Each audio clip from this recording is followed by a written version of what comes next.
Bem, irmãos, nós vamos continuar nosso culto agora com a mensagem que se encontra em Gênesis capítulo 12, de 1 a 3. No domingo passado, nós meditamos em Gênesis 12, verso 1, entendendo um pouco do contexto. E hoje eu quero novamente Gênesis 12, trazendo e ampliando a nossa perspectiva desse texto aqui, desta passagem, trazendo algumas implicações, ou pelo menos 3 implicações bem práticas para as nossas vidas. Então, Gênesis, capítulo 12,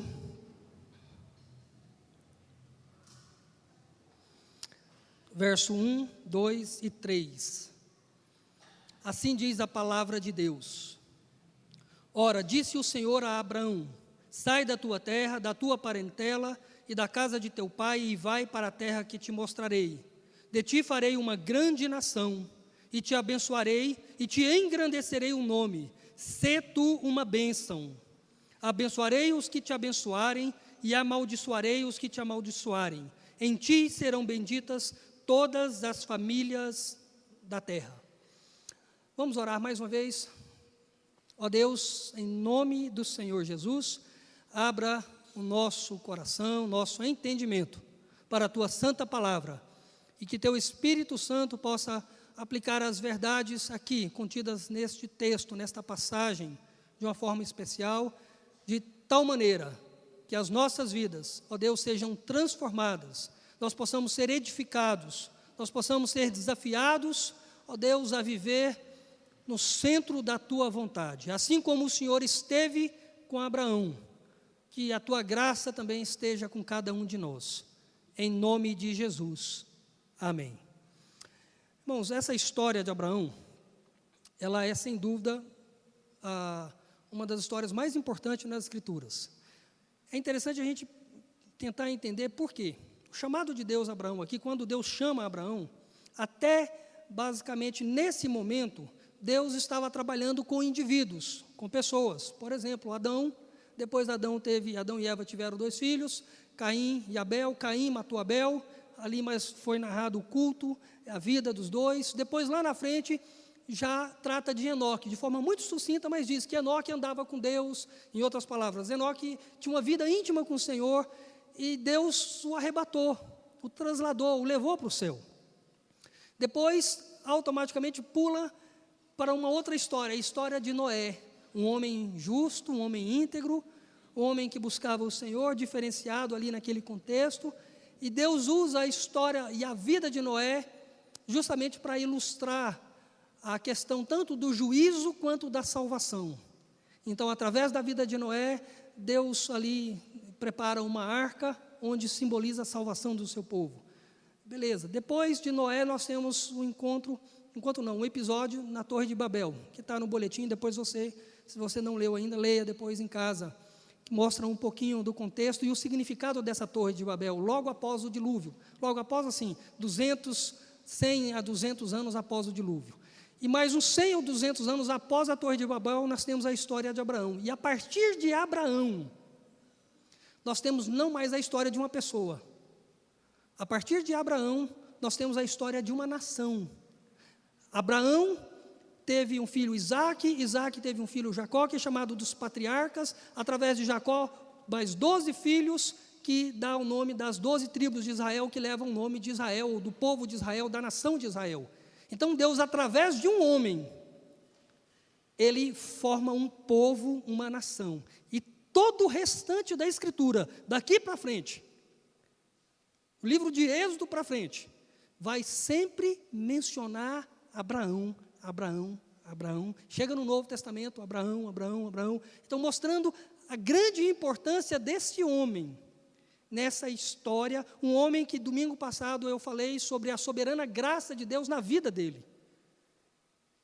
E hoje eu gostaria que a gente pudesse pensar nessa história e entender alguns elementos extremamente importantes para a nossa fé.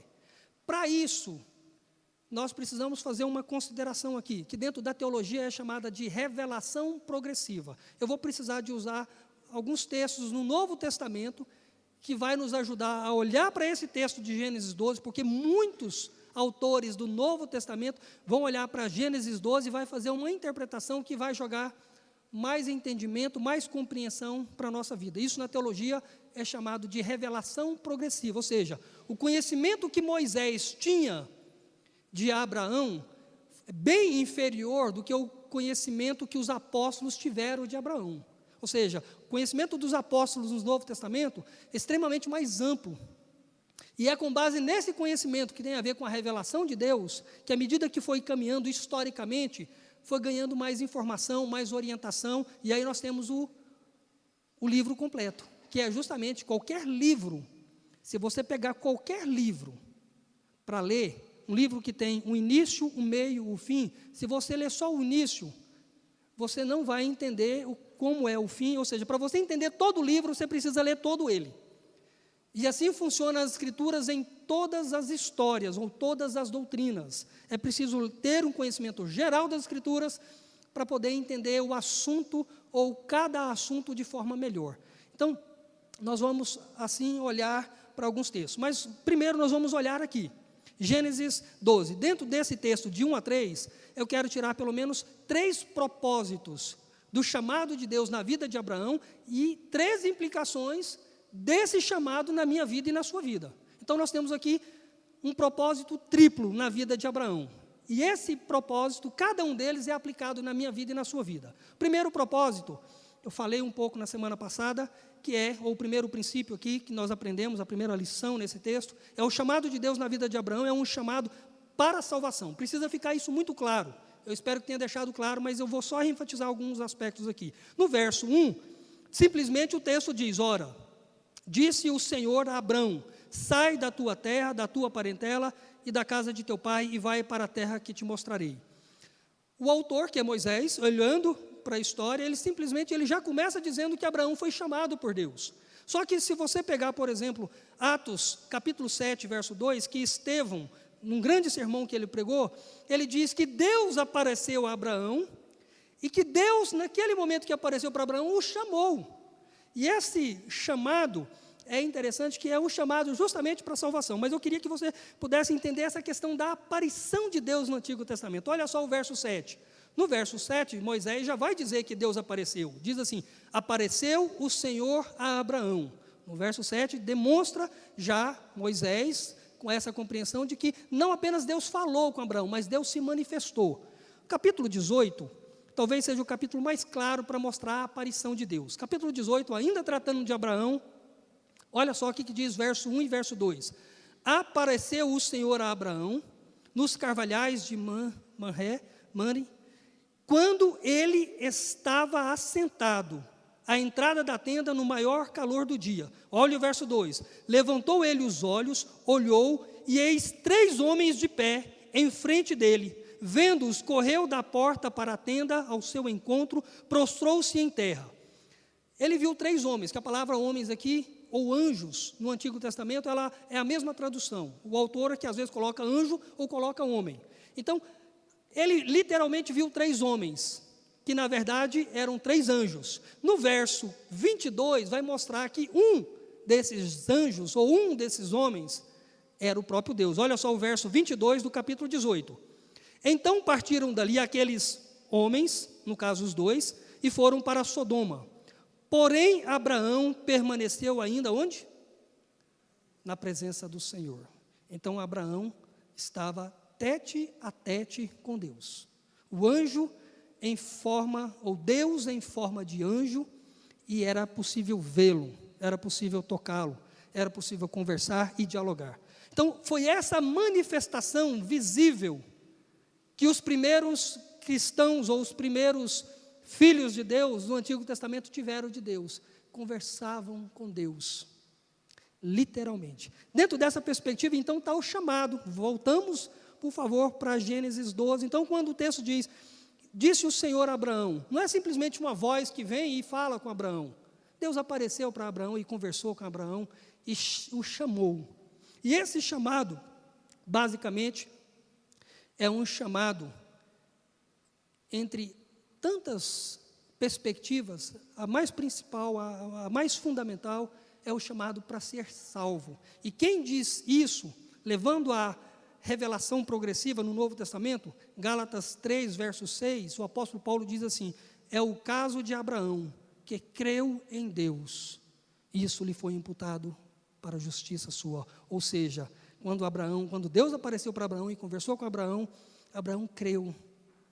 Ele sabia de uma promessa, a promessa que Deus havia feito a Adão, em Gênesis 3,15, que ele haveria de mandar um descendente, uma certa época da história, e que aquele descendente seria o Salvador. Então, quando Deus aparece e traz uma promessa, Abraão não teve dúvida que aquele anjo que estava conversando era Deus, e ali ele creu na promessa do Senhor, creu na promessa de um Messias e de um Redentor.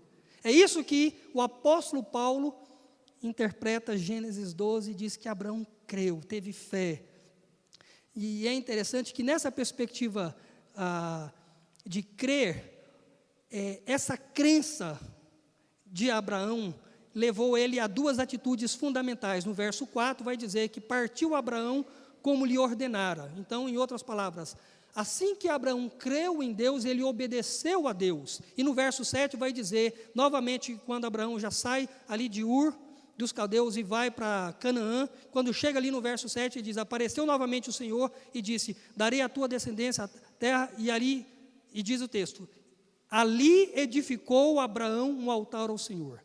Então, em outras palavras, o fato de Abraão crer em Deus levou Abraão a uma vida de obediência e a uma vida de adoração. Então, é nessa perspectiva que é dito que Abraão é o pai da fé. Então, quando Deus chama para a salvação, e ser salvo, ou seja, antes de mais nada, tem a ver com essa perspectiva de Deus, do poder do pecado e da condenação do pecado para viver com Deus. Então, o grande aspecto da fé, e é isso que o autor de Hebreus vai dizer no capítulo 11, verso 8, diz que pela fé Abraão obedeceu a Deus. Então, ou seja, o que levou Abraão a obedecer, o que levou Abraão a adorar o Senhor, não foi uma capacidade intelectual que ele teve, foi a fé. E a Bíblia diz que fé é dom de Deus, e por isso o chamado de Deus para a salvação é um chamado soberano, é um chamado gracioso, porque Abraão era um idólatra quando Deus o chamou. Mas Deus mudou a vida dele, mudou toda a perspectiva da vida daquele homem. Aplicação para a nossa vida. Esse chamado de Deus para a nossa vida também, em primeiro lugar, é um chamado para a salvação. Então, esse chamado para a salvação, ele precisa ser evidenciado através de uma fé que leva a uma vida de obediência e uma vida de adoração. Então, é isso que nós precisamos entender. Quando Deus nos chama, Ele nos chama para Ele. Não mais, ou seja, para o nosso eu ou para as coisas do mundo. Deus passa a ser o centro da nossa vida em todas as áreas. E isso é evidenciado mais do que nunca na vida daquele homem, que pela fé, ele teve a capacidade de abandonar o seu país, os seus parentes, e seguiu em diante. Ele nem sabia para onde que ele iria, mas ele diz: o mais importante não é para onde eu vou, o mais importante é com quem eu vou, o mais importante é quem me acompanha, o mais importante é com quem eu estou. E Abraão estava com Deus, ele não tinha dúvida disso, não importava para onde ele tivesse que ir, ele sabia que Deus estava com ele, que Deus era com ele, e isso levou ele a essa vida de obediência, e essa vida de adoração. Dentro dessa perspectiva, é isso que Deus deseja da minha vida e da sua vida. Deus, quando nos chama para ser salvos, Ele nos chama para ter comunhão com Ele, e não importa se você vai ou se você fica, que tipo de trabalho que você tem, como que é a sua família, se é rico, se é pobre. Deus não dá a mínima para isso nesse momento. O chamado de Deus envolve um chamado para uma relação, para uma vida com Ele. E é isso que fica muito claro na vida, ficou muito claro na vida de Abraão e precisa ficar muito claro na minha vida e na sua vida. Então, quando Deus torna o centro da nossa vida, a nossa vida tem uma outra perspectiva. Não importa se você, mais uma vez, é um pedreiro ou é um médico, é um dentista ou uma pessoa que limpa a rua ou uma faxineira. A perspectiva é que você foi chamado por Deus e a sua vida é para Deus. E tudo que você faz, tudo que você tem, com a perspectiva do Senhor, se torna de forma diferente e a vida passa a ter significado e sentido.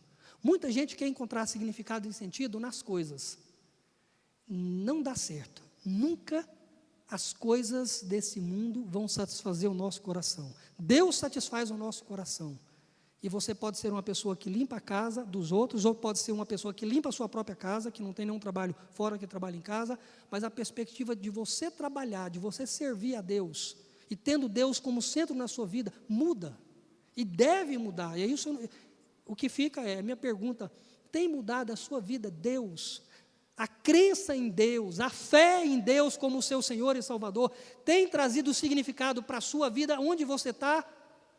Porque se você dizer, não, pastor, eu estou completamente triste, sem rumo, e eu acho que eu vou ser feliz quando acontecer alguma coisa na minha vida. Então, deixa eu dizer uma coisa para você muito séria. A perspectiva de Deus na sua vida está muito fraca. Porque o dia que a perspectiva de Deus na sua vida tomar conta do seu coração, você não vai querer ter alguma coisa para ter alegria e significado na vida. Você não vai precisar passar num concurso, você não precisa ter um emprego que ganha muito bem, você precisa ter Deus como centro da sua vida, para a vida sua fazer sentido. É isso que a vida de Abraão nos ensina. O segundo propósito que nós temos aqui no chamado de Deus, é que o chamado de Deus na vida de Abraão, é um chamado para ser pai de uma grande nação. É interessante que aqui está no verso 2, capítulo 12, verso 2, de ti farei uma grande nação, e te abençoarei, e te engrandecerei o nome. Até aqui. Então, aqui nós temos agora uma dupla aplicação. E muita gente se confunde aqui. Deus chama Abraão para ser salvo, e agora Deus traz uma promessa. E nessa promessa do versículo 2, ela é dupla. E se não entendermos isso, cria-se uma confusão, e muitos irmãos, muitas igrejas têm criado uma grande confusão. Por quê? Aqui tem duas aplicações, uma aplicação literal e uma aplicação espiritual. A aplicação literal, literalmente tem a ver aqui com uma nação física, um povo que tem a ver com o povo de Israel, e aí só fazendo uma retrospectiva, nós temos Abraão gerou Isaac, Isaac gerou Jacó, e é interessante que a palavra Abraão, eu estou usando a palavra sempre Abraão, propositalmente, porque no início da vida ele chamava Abrão, que essa ideia de Abrão significa pai exaltado, mas lá no capítulo 17, Deus vai mudar o nome de Abraão e vai chamar, ao invés de Abrão, que é pai exaltado, Abraão, pai de uma nação. Mas eu já estou usando o nome aqui Abraão, porque senão vão me confundir, Abrão, então é Abraão. E é dentro dessa perspectiva, dessa mudança de nome, ou desse chamado para ser pai de uma grande nação, que literalmente, ou fisicamente, isso se concretizou, só para a gente poder ter uma ideia. Nós temos aqui Abraão, Isaac, Jacó. Jacó, 12 filhos. Através dos 12 filhos, e um deles, José, e aí todo o restante de Gênesis vai falar desses 3 patriarcas. E depois de José, um dos filhos, e na verdade o filho predileto, que não deveria ser assim, mas acabou que foi, para mostrar que mesmo os patriarcas cometiam pecado e falhas. José, um dos filhos preferidos. Este filho foi vendido pelos irmãos para o Egito. Ali no Egito, ele se tornou, depois de alguns anos, o governador. Abaixo de Faraó, era José que mandava. E depois houve uma grande fome na terra de Canaã, em toda a terra daquela região, onde é que os filhos de Jacó foram buscar recurso lá no Egito. E quando chegam no Egito, quem que eles encontraram? José. E José acolheu os seus irmãos e mandou trazer todas as pessoas, 70 pessoas, que naquela época continha a família de Jacó.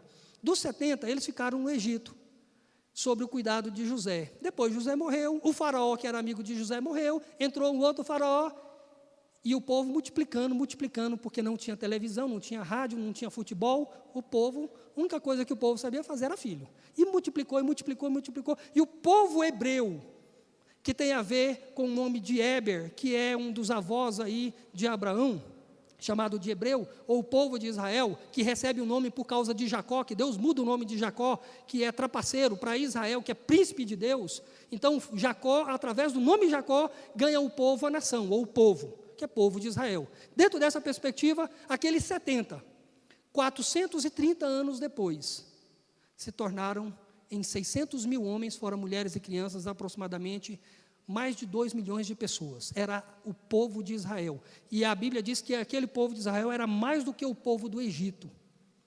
E por isso eles estavam usando eles para trabalhos forçados. Dentro dessa perspectiva, o que aconteceu? Ou seja, Moisés saiu do Egito com aquele povo, mais de 2 milhões de pessoas, foi para Canaã. 40 anos depois, quem entrou na terra de Canaã? Quem foi? Moisés não entrou. Josué substituiu Moisés e entrou ali na terra de Canaã e tomaram quase todas as terras, quase todos os povos ali, fixaram ali. Depois veio o período de reis e Deus cumpriu a promessa de levar o povo para a terra de Canaã. E o povo foi multiplicando. Só que nós temos aqui eu sou meio ruim de data, em 173 depois de Cristo, houve, naquela época, o Império Romano tomava conta de toda a região da Palestina, também da Palestina, mas da Europa e também da Palestina. E o que aconteceu em 173? Houve uma rebelião dos judeus contra o Império Romano. O Império Romano massacrou. E aí os judeus, literalmente, cada um caçou um canto para poder morar, e ficaram muito poucos ali na Palestina, na nação de Israel. Então, literalmente, 173, a nação de Israel deixou de existir. Só veio a existir como nação em 1948, através das Nações Unidas, que fez com que, de novo, eles tomassem conta daquela terra chamada Canaã. Só que, por causa desse retorno do povo para lá, nós temos visto ainda hoje inúmeras brigas e guerras entre os judeus, que é o povo de Israel, com boa parte da Palestina ali, que a maioria deles muçulmanos. Então, atualmente o povo de Israel, eu fiz uma pesquisa, só em Israel, no país de Israel, de 8 a 10 milhões de pessoas, fora os israelitas que vivem em outras nações. Então, ou seja, a perspectiva, a promessa de Deus, uma promessa é essa literal. Deus fez de Abraão uma grande nação, mas não termina aqui. Na verdade, o Novo Testamento, a ênfase não é na nação no sentido de povo físico. A ênfase do Novo Testamento, e também de algumas perspectivas do Antigo Testamento, é da nação no sentido espiritual. Aí sim, e aí, ou seja, Deus disse a Abraão que ia fazer dele uma grande nação, e Deus fez. Quando a gente olha, por exemplo, só para poder ter uma ideia, em Lucas 19, verso 9, Jesus e Zaqueu, e Jesus entra ali na casa de Zaqueu, Zaqueu é salvo, e Jesus diz o seguinte: Jesus lhe disse: hoje houve salvação nesta casa, pois que também este é filho de Abraão. Calma aí, todo judeu não é filho de Abraão? É ou não é? Aí você teria que perguntar, em que perspectiva? Porque Jesus está dizendo que Zaqueu era filho de Abraão. Mas calma aí, todo judeu, na perspectiva física, é filho de Abraão. Mas na perspectiva espiritual, não. Só aqueles que têm fé em Jesus. E é isso que Jesus está dizendo para Zaqueu. Ou para as pessoas que estão ouvindo Zaqueu. Zaqueu, esse aqui, de fato, é filho na fé de Abraão. Depois, lá em João, o apóstolo João, ele vai, Jesus vai dizer através do apóstolo João o seguinte: judeus estavam, Jesus estava no contexto do capítulo 8, trazendo um sermão sobre Jesus ser a verdade e a vida, e dentro dessa perspectiva, os judeus questionaram a Jesus: mas nós também somos filhos de Abraão. E Jesus diz assim, e disse Jesus: se sois filhos de Abraão, praticai as obras de Abraão. Mais uma vez, Jesus questiona os judeus. Ou seja, se vocês estão dizendo que são filhos de Abraão, que eles estão dizendo, nós somos filhos de Abraão. E diz, se são filhos de Abraão, então creia igual Abraão creu em mim. Tenha fé e obedeça, faça isso. Porque as obras de vocês, completamente o contrário. Depois, em Romanos 9, versos 7 e verso 8, coroa essa perspectiva dessa nação espiritual, que diz assim: nem por serem, o apóstolo Paulo dizendo Romanos 9, versos 7 e 8. Nem por serem descendentes de Abraão são todos seus filhos, mas em Isaque será chamada a sua descendência. Isto é, estes filhos de Deus não são propriamente os da carne, mas devem ser considerados como descendência, os filhos da promessa. O apóstolo Paulo diz, nem todo judeu, de fato, é filho da promessa. E aí ele usa a ilustração de Isaque e Ismael, porque Ismael era um filho da carne, Isaque era o filho da promessa. E depois, por fim, o apóstolo Paulo, em Gálatas, capítulo 3, verso 7, ele vai dizer, sabei, pois, que os da fé é que são filhos de Abraão. E no verso 29, ele diz, e se sois de Cristo, também sois descendentes de Abraão e herdeiros segundo a promessa. Então, queridos, a promessa que Deus fez para Abraão, em Gênesis 12, verso 2, de ti farei uma grande nação, tem uma perspectiva física e literal, mas tem uma perspectiva espiritual. Ou seja, espiritual são todos aqueles que têm fé em Jesus. Então, espiritualmente é um israelita. Todos que têm fé em Jesus é filho de Abraão, pertence à nação de Israel, não à nação física, mas à nação espiritual. E é dentro dessa perspectiva que essa promessa vai se concretizar na glória. O apóstolo João, em Apocalipse, capítulo 7, verso 9 e 10, ele diz, depois destas coisas vi e eis uma grande multidão, que ninguém podia enumerar, de todas as nações, tribos, povos e línguas, em pé diante do trono, diante do Cordeiro, vestidos de vestiduras brancas, com palmas nas mãos, e clamavam em grande voz, dizendo, ao nosso Deus, que se assenta no trono, e ao Cordeiro, pertencem à salvação. Então o apóstolo João, ele vislumbra essa nação, uma grande nação, pessoas de várias nações formando um único povo, uma única nação, o povo de Israel, a igreja de Deus. Então, dentro dessa perspectiva, nós temos que considerar uma aplicação para as nossas vidas. Ou seja, Deus prometeu para Abraão que ele seria pai de uma grande nação. Quando você e eu, quando qualquer pessoa crê em Jesus como Senhor e Salvador, você faz parte dessa nação. Você faz parte agora de um povo. Você não é só brasileiro. E, na verdade, o fato de ser brasileiro, americano, cubano ou qualquer outro país, nenhuma dessas nacionalidades vai nos levar para o céu. Mas a única nacionalidade que vai nos conduzir a uma vida no porvir é pertencer ao povo de Deus, à nação de Israel, no sentido espiritual. Então, dentro dessa perspectiva, a aplicação que fica, nós somos todos irmãos. E quando falo nessa questão de irmãos, é preciso que a gente possa entender que nós somos irmãos, e deixa eu dizer uma coisa, irmãos de sangue. Somos ou não somos irmãos de sangue? Qual o sangue que nos torna irmãos? Sangue de Jesus. Então eu queria que você considerasse o seu irmão assim como Jesus e como Deus quer que você considere. Porque muitas vezes a gente esquece que nós pertencemos a uma família. Você pertence à sua família, eu sei que você tem a sua família física, eu sei que você tem uma família que pertence a uma nação, um país, mas eu quero dizer que na glória isso não vai significar nada.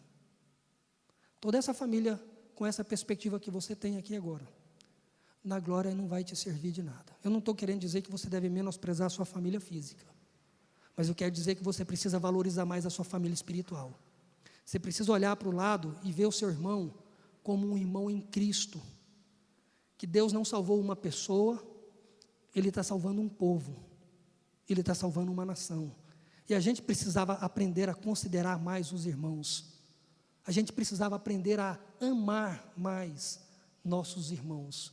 E dentro dessa perspectiva de amar, é claro que amar é muito vago, mas eu queria pelo menos demonstrar 3 aspectos do amor. Amar em relação a respeito, amar em relação à questão do serviço, que é um dos aspectos extremamente importantes, e amar na perspectiva de perdoar.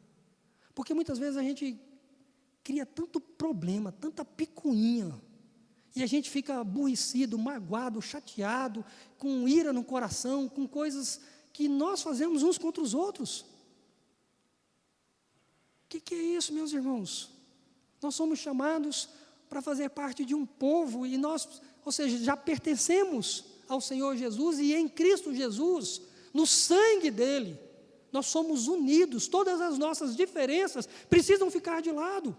E aí a gente precisa aprender a crescer, aprender a amadurecer. Porque muitas vezes, coisinhas, seja pequenas ou coisinhas grandes, ou coisas grandes, não importa. O que importa é que amar tem a ver com respeitar, tem a ver com servir e tem a ver com perdoar uns aos outros. E isso é igreja, isso é povo, isso se aplica na nossa família física, para a gente poder viver bem. Isso também se aplica à nossa família espiritual. E eu gostaria que você pudesse usar esse recurso. Dentro dessa perspectiva, igreja é igual a Arca de Noé, né? A Arca de Noé estava lá, Noé com a sua família e cheio de animais. Não deveria ter um cheiro muito agradável aquela arca. Deveria ser um ambiente meio complicado. E às vezes a gente olha para a igreja, é bem parecido com a Arca de Noé. Como é parecido, né? Gente cheia de problemas, gente com defeitos, com falhas. Mas a pergunta é, havia salvação fora da arca? Nenhuma. E é nesse sentido que um bispo chamado Cipriano, ele diz que fora da igreja não há salvação. Eu não sei se ele entendia a igreja, quando ele escreveu isso, dessa perspectiva espiritual. Se ele entendeu como os católicos querem entender, que fora da igreja católica não há salvação, está errado. Mas fora da igreja não há salvação mesmo. Não de uma igreja presbiteriana, católica, batista, assembleiana. É fora da igreja, e igreja são todos aqueles que pela fé creem em Cristo Jesus como Senhor e Salvador. Fora dessa igreja não tem salvação. Por mais complicada que a igreja seja, e deixa eu dizer uma coisa para você, a igreja é complicada porque você é complicado. A igreja dá trabalho porque você dá trabalho. A igreja não é perfeita porque você não é perfeita. Como é, então, que a gente deve querer viver nossa vida? Como irmãos, respeitando, servindo e perdoando. Terceiro propósito e último, quero gastar aqui 2 minutinhos nele só. Ele é bem básico e tem uma aplicação extremamente importante para nós, mas eu quero ser breve aqui. Está no verso 2 e o verso 3. No verso 2 diz assim, a última parte do verso 2: "Sê tu uma bênção, abençoarei os que te abençoarem, e amaldiçoarei os que te amaldiçoarem. Em ti serão benditas todas as famílias da terra." O terceiro propósito no chamado de Deus na vida de Abraão é que Abraão foi chamado não apenas para ser salvo, não apenas para dele fazer uma grande nação, mas foi chamado para abençoar a vida de outras pessoas. Abraão foi chamado para ser bênção na vida de outras pessoas. E Deus deixou isso muito claro quando Ele diz: "Sê tu uma bênção." E é interessante que, dentro da perspectiva bíblica aqui, isso também tem 2 aplicações, essa bênção de Deus. Primeiro, quando Deus diz para Abraão: "Sê tu uma bênção, e abençoarei os que te abençoarem, e amaldiçoarei os que te amaldiçoarem, em ti serão benditas todas as famílias da terra." Olha só o que o autor disse: em ti. Só que esse em ti aqui não é Abraão. Esse em ti é em um dos descendentes de Abraão. Não é através de Abraão que Deus vai abençoar todas as nações, mas é através de um descendente de Abraão que Deus vai abençoar todas as nações. Como que a gente vê isso? Olha só, em Gênesis 26, verso 4, ele vai reafirmar essa promessa e diz: "Multiplicarei a tua descendência como as estrelas do céu, e lhes darei essas terras. Na tua descendência serão abençoadas todas as nações da terra." Mais uma vez, vamos caminhar aqui com a revelação progressiva. O Novo Testamento, Paulo, aos Gálatas, capítulo 3, verso 16, diz assim, Gálatas 3, 16: "Ora, as promessas foram feitas a Abraão e ao seu descendente. Não diz, e aos descendentes, como se falando de muitos, porém como de um só, e ao teu descendente, que é Cristo. Quando Deus diz para Abraão em Gênesis 2, em ti serão benditas todas as famílias, não está dizendo, ó Abraão, você é o cara, através de você eu vou abençoar todo mundo. Através de um descendente que virá de ti.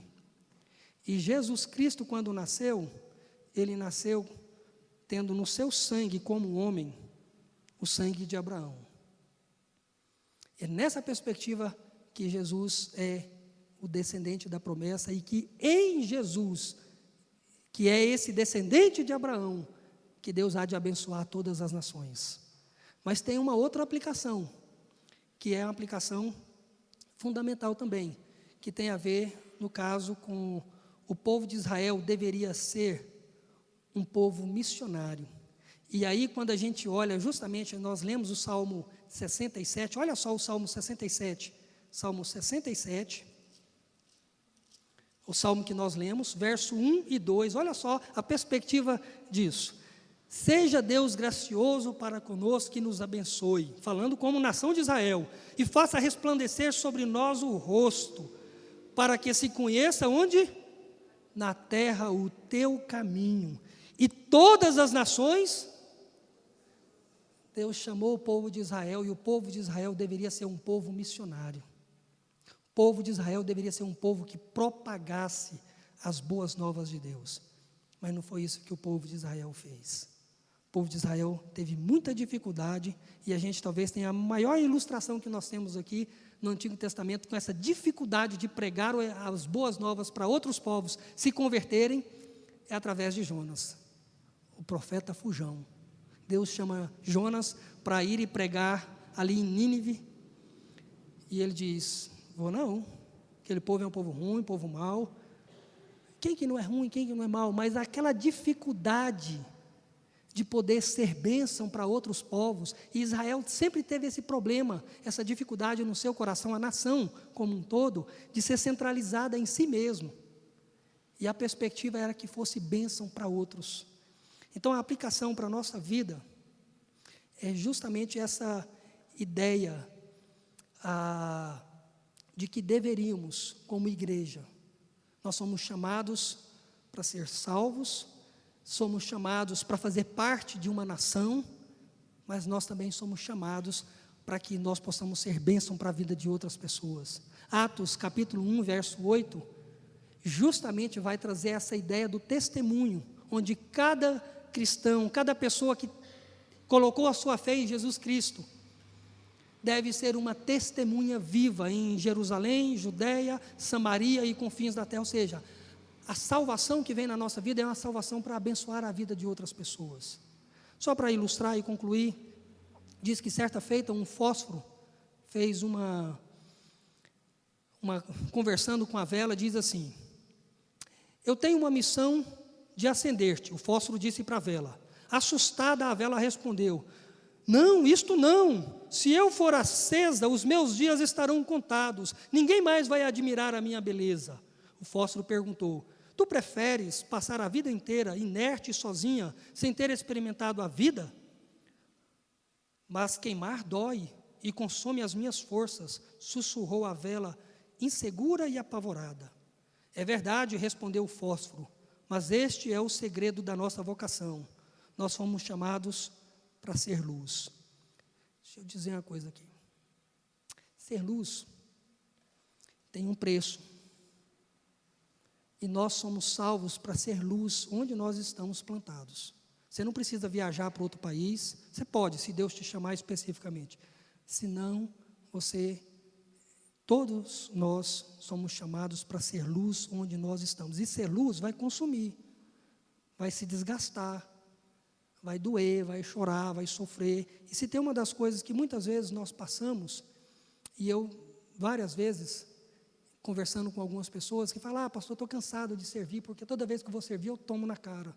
Toda vez que eu vou tentar fazer alguma coisa para os outros, eu tomo uma bufetada. Pois é, bem-vindo ao time, meu irmão. Sofrer faz parte da nossa missão. E servir a Deus vai implicar sim em sofrimentos, em perdas, em problemas para as nossas vidas, porque nossa luta não é contra carne nem sangue. Nossa luta são contra os principados e potestades. Então, quando a gente simplesmente se programa para fazer uma simples visita, já traz problema para a nossa vida. Quando a gente se programa, e eu falo isso porque é mais a bem-vinda e temos um grupo de outras mulheres que fazem visitas, é um desafio, uma luta. Mas qualquer coisa que a gente, às vezes, coloca o coração para poder fazer, sempre aparece alguma coisa para desmotivar, para deixar a gente aborrecido. E quando a gente fica aborrecido, aí a gente costuma dizer, não, estou cansado, não, já sofri demais, não.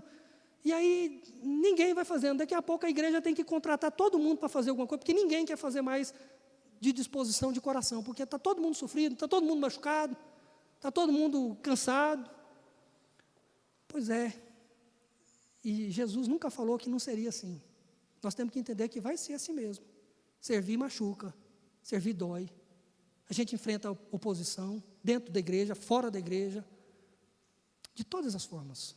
Mas nós somos chamados para servir. E servir tem a ver, dependendo do que for, até você vai morrer por causa disso. E glória a Deus se isso acontecer. Na história da igreja, os primeiros mártires, eles tinham prazer quando eles eram levados para serem mortos.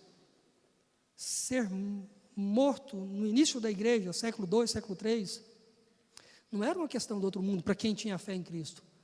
Era uma forma de dizer, eu realmente quero demonstrar a minha fé no Senhor Jesus. Então, que Deus dê graça para você, para a minha vida, para a sua vida, porque servir tem a ver, sim, com a nossa razão de viver. E é um grande privilégio. Tem o sofrimento, tem as dores, tem. Mas não esqueça, é o maior privilégio de todos. Que Deus assim nos abençoe. Eu quero orar com você. Nós vamos orar e nessa oração, antes de impetrar a bênção, eu queria que você fechasse os seus olhos, curvasse a sua cabeça. Nós falamos aqui sobre 3 propósitos de Deus na vida de Abraão e na vida de todo aquele que tem fé em Jesus Cristo, assim como Abraão teve. A nossa salvação, o fazer parte de um povo e ser chamado para poder servir. Então, se você no seu coração, hoje, de alguma forma Deus falou contigo e você tem tido alguns tipos de problemas, falta talvez de motivação, de uma perspectiva, e nessa noite você talvez teve essa perspectiva. Se você de alguma forma foi tocado por Deus e deseja colocar a sua vida diante do Senhor, eu queria que você ficasse em pé no seu lugar. Quero orar por você. Eu quero pedir a Deus para que Deus possa renovar no seu coração a disposição para servir, a disposição para se colocar diante de Deus. Amém. Amém. Ó Deus, estamos vivendo aí um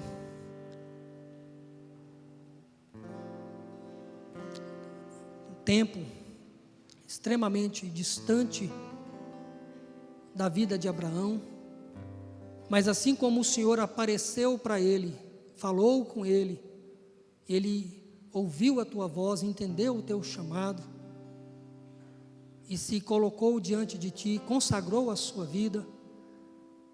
Hoje a tua palavra foi pregada.